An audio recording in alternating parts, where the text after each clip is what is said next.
அம்மாச்சி வயிற்றுல பார்க்குறது என்னென்னா, வாழ்க்கையில் எப்படி வெற்றி படிக்கட்டெல்லாம் மாற்றுவது, வாழ்க்கையை வெற்றி அடைய என்ன செய்வது,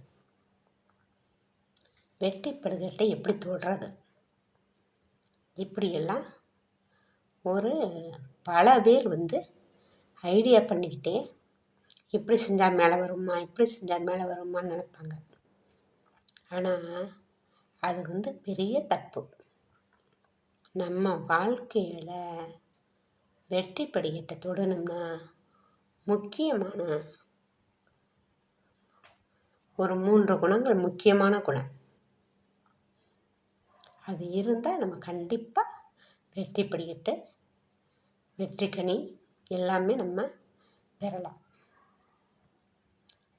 அதற்கு முன்னாடி இந்த அறிவுரையில் கேட்கறதுக்கு முன்னாடி நீங்கள் லைக் பண்ணுங்கள், ஷேர் பண்ணுங்கள், சப்ஸ்கிரைப் பண்ணுங்கள். வாங்க வீடியோக்குள்ளே போகலாமா? வாழ்க்கையில் நம்ம வெற்றி படிக்கட்டை எப்படி நம்ம தொட முடியும், வெற்றி கனியை எப்படி பறிக்கிறது, இப்படியெல்லாம் பல பேர் பல ஐடியா பண்ணுவாங்க.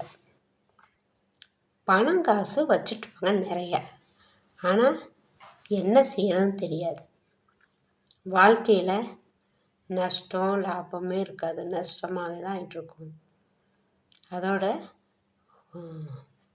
நம்ம போட்ட முதலுக்கு முதலாகாது, நஷ்டமாவாங்க. இதெல்லாம் நிறைய உண்டு. அதுக்கு காரணம் அவங்களுக்கு வாழ்க்கையில் தன்னடக்கம் முக்கியம். காசு இருக்கே எதையும் சாதிச்சலான்னு நினைக்கிறது முதல் தப்பு. இரண்டாவது, நம்ம நன்றி உணர்ச்சி. யார் எதை செஞ்சாலும் அது என்றைக்குமே மறக்கக்கூடாது. நம்ம வாழ்க்கையில் அடிபாகத்தில் இருந்து வருவோம். அந்த அடிபாகத்தில் யார் உதவினாலும் அவங்கள நீங்கள் மேல்பாகம் வர்ற முடிய மறக்கக்கூடாது. ஏன்னா அதுதான் ஆணிவேர். அவங்க பண்ண உதவி என்னன்னா அது உங்களுக்கு ஆணிவேர். அப்புறம்தான் நீங்கள் மேலே போக முடியும். இது ஒன்று. குணம், பாசமாக உண்மையான பேச்சாக பேசணும். உள் ஒன்று புறம் ஒன்று வச்சு பேசக்கூடாது. நிறைய பேர் அந்த வேலை பண்ணுறாங்க. அதனால் குடும்பம் கெட்டு அங்கங்கே குடும்பங்களை சண்டை வந்துடுது.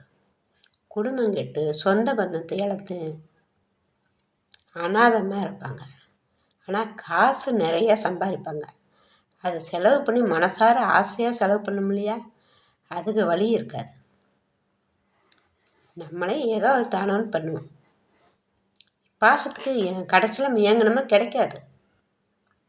அதனால் நம்ம எப்போதுமே இந்த 3 வழிகளை நம்ம கண்டிப்பாக நம்ம அதை மனசில் வச்சுக்கணும். தன்னடக்கம், நன்றி உணர்ச்சி, மரியாதை, பாசம். இதெல்லாமே நம்ம வாழ்க்கையில் முக்கியமான ஒரு பங்கு. இந்த 3-4 இதை நீங்கள் செயலில் வச்சுட்டிங்கன்னா கண்டிப்பாக நீங்கள் எப்படியாப்பட்ட ஒன்றுமே இல்லாமல் இருப்பீங்க. உங்களை கோடீஸ்வரனாக இருக்கும். இந்த ஐடியாக்களை பின்பற்றி நீங்கள் நல்லா சிறப்பாக மேலும் மேலும் பெருகி வளரணும்னு நான் உங்கள் அனைவருடைய சார்பாக ஆண்டவனை பிரார்த்திக்கிறேன். நீங்கள் மேலும் மேலும் பெருக என்னுடைய ஆசீர்வாதமும் உங்களுக்கு உண்டு. நன்றி, வணக்கம்.